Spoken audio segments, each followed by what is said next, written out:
There is the biggest news guys and the news is कि finally अब हमें जिसका इंतज़ार था वो हो मतलब एक तरह से देखा जाए वो कभी नहीं होगा बिकॉज बिगी, जी हाँ, बिगी डब्ल्यू कंपनी का वो बंदा है एक्चुअली बिकॉज फाइनली बिगी रेसलिंग तो नहीं कर सकता, लेकिन भाई साहब इस बंदे ने हमें जितना एंटरटेन किया है वो भुलाना बहुत मुश्किल है।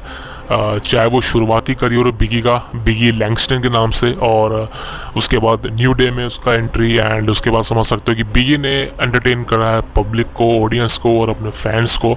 लेकिन आपको याद होगा 2022 में दो साल पहले ही बिगी को नेक इंजरी का सामना करना पड़ गया था, और आपको पता है ये इंजरी कितनी ज़्यादा खतरनाक होती है।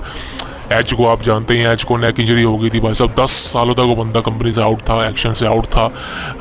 तो बिगी के सामने ऐसी कंडीशन थी, एंड फाइनली जो रिपोर्ट सामने आ रही है वो दिल दहला देने वाली है। बिकॉज अगर आप बिगी के फ़ैन हैं तो दोस्तों this is the news for you कि बिगी अब फाइनली रिटायर्ड हो चुके हैं प्रोफेशनल रेसलिंग से। जी हाँ, मानता हूँ ये खबर सुनने में आपको अजीब लग रही हो, लेकिन फाइनली बिगी ने बताया कि वो अब कभी भी रेसलिंग नहीं कर पाएंगे, प्रोफेशनल रेसलिंग से उनका ख़त्म हो चुका है।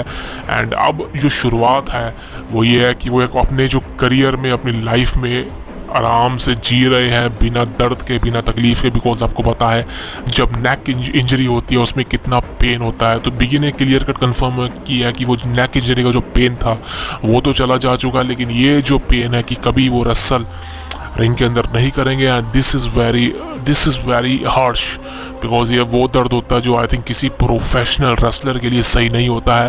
बिकॉज इतने सालों तक रिंग में परफॉर्म करना है, अनफॉर्चुनेटली आपको ये पता चल जाए कि अब फाइनली आपका वो वक्त है जब आप कभी भी रेसल नहीं कर पाओगे। And this is a very bad news guys, because हम सब इंतज़ार कर रहे थे द गुड न्यूज़ के लिए, but unfortunately the news is out, and the news is कि Big E is officially retired from professional wrestling.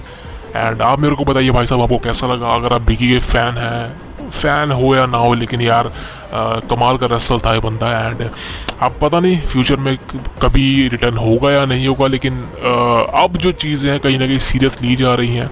Because as का रिटर्न तो हुआ था 10 सालों के बाद, लेकिन भाई साहब वो एज है वो किस तरह रिपेयर कर गया, लेकिन अब बिगी किस तरह से चीज़ें चलेंगी कुछ नहीं पता। बिकॉज एज के केस में नेक इंजरी थी लेकिन उतनी ज़्यादा हार्ड नहीं थी, लेकिन फिर भी रिस्क नहीं लिया गया। लेकिन बिगी की जो नेक इंजरी थी भाई साहब ये बहुत गंदी थी, कुछ भी हो सकता था जब इंजरी हुई। सो भाई साहब डब्ल्यू कंपनी में जो सुपरस्टार होते हैं कईयों को मूव्स परफॉर्म करना नहीं आता है, तो इसीलिए कहा जाता है कि समय से पहले आपको रिटायर हो जाना चाहिए। And this is a very good news for you and very good for other people who मतलब जो आपके साथ रिंग में परफॉर्म करते हैं। लेकिन द न्यूज़ इज़ कमिट कि Big E is officially guys retire from WWE and from professional wrestling. And आप मुझे कमेंट कीजिए कैसा लगा आपको वीडियो, एंड बिगी के बारे में कुछ कहना चाहें तो प्लीज़ सब्सक्राइब करें द कल्ट ऑफ रेसलिंग, और सी यू टुमारो।